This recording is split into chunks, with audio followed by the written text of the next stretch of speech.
Olá! A virtude dessa semana é a responsabilidade, a habilidade de dar uma resposta às circunstâncias da nossa vida. Então, essa ideia da responsabilidade está muito ligada a um conceito básico de justiça, que é a ideia dos direitos e dos deveres. Tudo que tem um direito tem um dever. Importante essa ideia.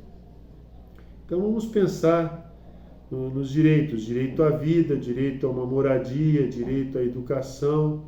Tudo isso nos dá deveres com relação a isso.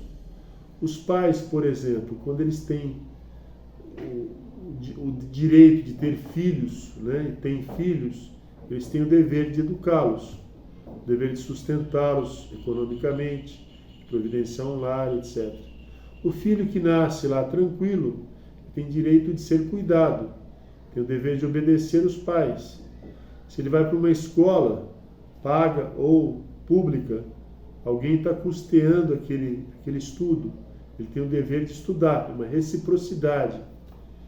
Então, uma coisa inicial que a gente poderia pensar é quais são os nossos deveres. Para pensar nos nossos deveres, a gente poderia pensar nos nossos papéis. Nós temos os papéis familiares, de pai, mãe, filho, filha, irmão, irmã. Então, para cada papel desses, a gente tem alguns direitos e alguns deveres. Por exemplo, um pai. Um pai tem um dever, tem um direito de ser obedecido, de ser respeitado, de ser querido, de ser recebido em casa com amor, etc. A mãe é a mesma coisa. E o filho que recebe esse amor, que recebeu a vida, tem direito, tem o dever da obediência, o dever de cumprir as coisas, de colaborar em casa, de ter encargos familiares. São responsabilidades familiares. Meu filho é pequeno, ele não vai fazer nada. Está errado. Ele tem que ter algum encargo.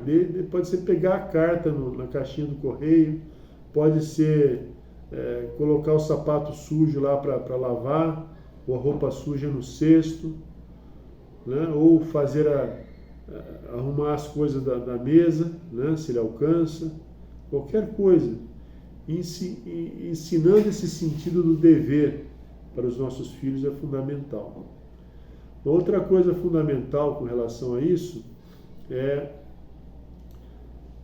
a parte das consequências, Tudo que a gente faz, que a gente escolhe fazer, eu escolho, por exemplo, estou na escola, eu escolho estudar. Tem uma consequência, eu vou aprender as coisas, vou ir bem na escola, vou tirar boas notas, meus pais vão ficar felizes. Ou eu escolho não estudar e fazer bagunça, não respeitar os colegas. Tem consequências. Consequências práticas no colégio, de suspensão, de tirar nota baixa, de repetir de ano, Consequências para a própria pessoa, de não ser muito benquista pelos colegas, porque ele atrapalha a aula, etc. Então, as consequências, elas têm que ser assumidas pela pessoa. Acontece muitas vezes que os pais, no sentido de proteção do filho, eles vêm tomar as dores dos filhos e defender atitudes que os filhos estão errados. No colégio especificamente, isso é uma perseguição porque meu filho conversa, mas todo mundo conversa. Não, olha para o seu filho. Se é para ele fazer silêncio e prestar atenção na aula, é para fazer silêncio e prestar atenção na aula. Conversar quando pode conversar. Respeitar o colega. Certo? Não é botar o filho como vítima, você como protetor da vítima e ele faz o que ele quer. Ele não vai aprender, não vai amadurecer. Então, assumir as próprias consequências.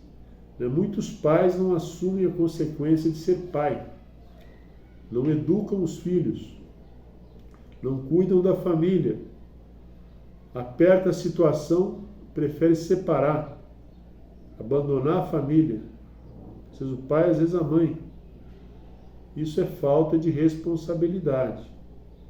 Isso é triste para a própria pessoa, certo? Que faz isso. Então, assumir e outra coisa, prever as consequências, A responsabilidade fala assim, para, pensa e age antes de fazer as coisas. Vou dar um exemplo, eu quero jogar futebol, está chovendo, eu vou jogar dentro de casa. E aí, eu não previ a consequência que eu posso chutar a bola, bater num vaso, ou bater num porta-retrato e quebrar. Aí eu vou pedir desculpa, tá tudo bem. Não tá tudo bem, você vai ter que restituir isso de alguma maneira. Pode ser fazendo um trabalho doméstico, alguma coisa que custe para você prever as coisas. Aprenda a prever. Ah, mas ele foi sincero, ele falou que foi ele que quebrou. Beleza, foi sincero. Mas faltou responsabilidade. E a responsabilidade está ligada a essas consequências. Assumir as consequências e prever as consequências. Tá certo? Dos encargos familiares, uma dica para vocês, né? Vocês podem fazer uma lista de coisas para se fazer em casa e ver quem que pode fazer cada coisa dessas. Às vezes até as crianças podem participar. Eu gostaria de fazer isso, isso, isso. Qual que é a ideia? Ensinem como fazer. Mostrem o modelo. Como é que eu gostaria que ficasse? Um prato limpo, por exemplo. Como é que eu molho o prato? Como é que eu limpo? Quanto que eu uso de sabão ou de detergente na esponja? Vou esfregar. Vou colocar os pratos ensaboados aqui. Depois vou enxaguar para economizar água. Como é que eu arrumo a mesa? Eu estico o pano. Depois eu ponho os pratos correspondentes, os talheres, os copos, etc. Todas essas atividades domésticas, de lavar roupa, de cuidar da casa, de fazer a faxina, ensinar como a gente quer. Mostrar os meios, mostrar as ferramentas necessárias para fazer isso, acompanhar e pedir para mostrar. Olha, você lavou a louça, me mostra aí como é que você fez. Olha, está muito limpo, está bonito, tá, parabéns, continue assim. Olha, esse aqui ficou meio engordurado, olha, presta atenção. Às vezes a gordura está mais grudada, você tem que esfregar mais. E vai ajustando. Isso em tudo. A empregada chegou em casa, você vai ensinar ela a trabalhar, você mostra como é que você gosta que o seu marido faça o peixe. Peixe frito assim, com tal tempero, ele gosta disso aqui e tal. Acompanhe o primeiro peixe. Depois ela vai aprender a fazer o peixe sozinho, por exemplo, né? Então essa questão de delegar coisas que a gente delega, dividir o trabalho, os encargos familiares entre a família, entre os pais e os filhos, é fundamental para esse aumento de personalidade.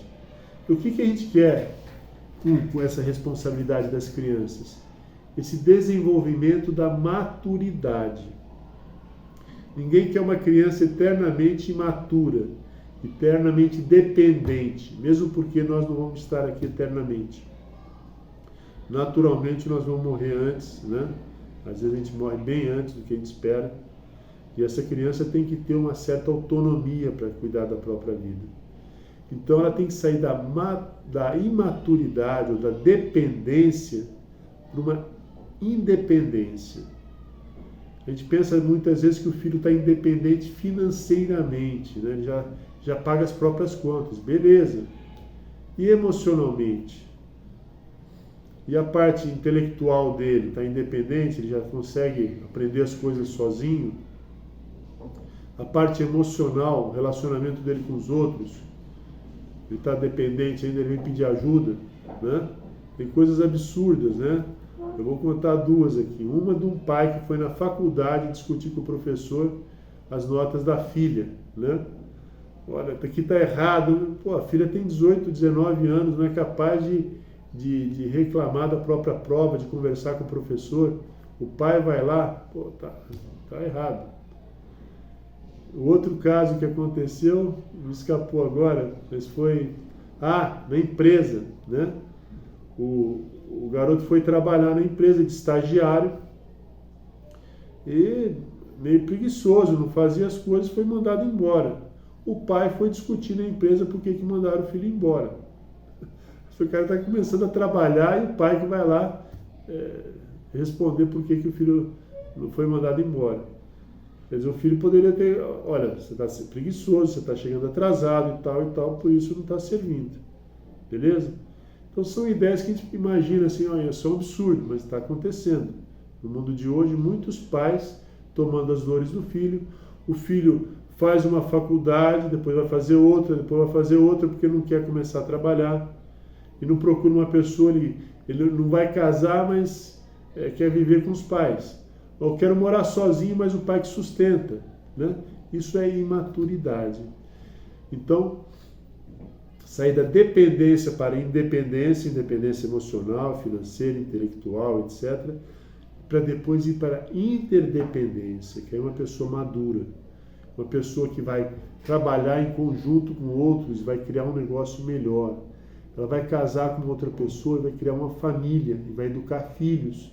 Está interdependente, ela depende um do outro, mas é uma coisa que um ajuda o outro, né? Ela não está dependente do pai, dependente da mãe, ou independente financeiramente, mas dependente emocionalmente. Então, essa é a nossa meta. Como que a gente consegue isso? Sempre, como eu falo, pequenas coisas, pequenos progressos. Pense hoje na sua família, que coisas que vocês estão melhorando em termos de virtudes humanas, intencionalmente, para se tornar uma pessoa melhor. Hoje eu sou mais organizado do que ontem. Hoje eu sou mais responsável do que ontem. Hoje eu sou menos mal-humorado do que ontem, né? Pequenas coisas, para a gente ir ganhando as virtudes que a gente tem mais necessidade. O conjunto das virtudes é a maturidade e a alegria. Certo? Até a próxima, gente.